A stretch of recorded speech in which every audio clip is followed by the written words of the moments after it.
ഫുക്രയിലേക്ക് സ്വാഗതം. ലോകകപ്പിൽ ഇന്നലത്തെ ദിവസത്തിന്, അതായത് നമ്മളെ സംബന്ധിച്ചിടത്തോളം, ഇന്ത്യക്കാരെ സംബന്ധിച്ചിടത്തോളം അത് ഇന്ന് പുലർച്ചെ ഒക്കെ ആയിട്ടാണ്. ഒരു പ്രത്യേകതയുണ്ട്. 4 കളികളാണ് നടന്നത്, 4ഉം സമനില. 1958 ശേഷം ലോകകപ്പിൽ ഒരു ദിവസം നടന്ന എല്ലാ കളികളും സമനിലയിലാകുന്ന ഒരു അപൂർവ ദിവസമാണ് ഇന്ന്. യഥാർത്ഥത്തിൽ ആദ്യം തുടങ്ങിയത്, ഇന്നലത്തെ ഷെഡ്യൂൾ പ്രകാരം ആദ്യം തുടങ്ങിയത് സ്പെയിൻ കേപ്പ് വെർദെ ആയിരുന്നു. കേപ്പ് വെർദെ അതിഗംഭീരമായി കളിച്ച് സ്പെയിനെ പൂട്ടിക്കളഞ്ഞു. 0-0. ഒരു ടീമും ഗോളടിച്ചില്ല. സ്പെയിനെ ഗോളടിക്കാൻ വിട്ടില്ല അവരുടെ ഗോൾ കീപ്പർ, പ്രത്യേകിച്ചും ബൊസിഞ്ഞ. അങ്ങനെ അത് സമനിലയിലായി. അടുത്ത മത്സരം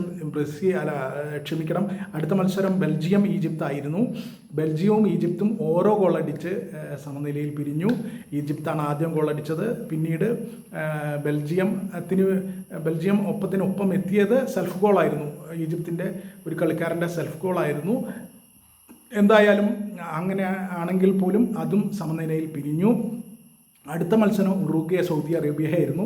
അതും സമനിലയിൽ. സൗദി അറേബ്യ ഒരു തരത്തിൽ ഉറുഗ്വയെ വിട്ടില്ല, പിടിച്ച് കെട്ടി. സൗദി അറേബ്യ ഒരു കാരണവശാലും ഉറുഗ്വയെ വിട്ടില്ല. 1-1 സമനിലയായിരുന്നു. സൗദി ആയിരുന്നു ആദ്യം ഗോളടിച്ചത്.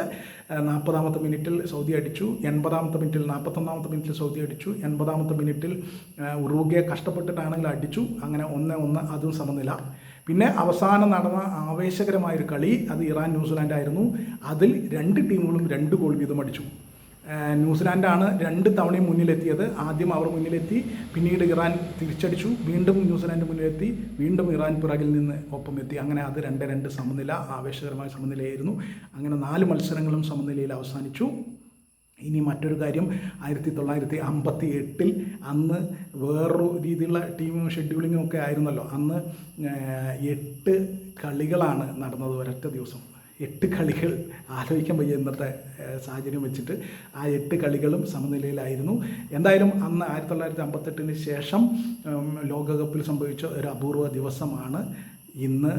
4 കളികൾ ഉണ്ടായ, ഷെഡ്യൂൾ ചെയ്ത എല്ലാ കളികളും സമനിലയിൽ അവസാനിച്ചു.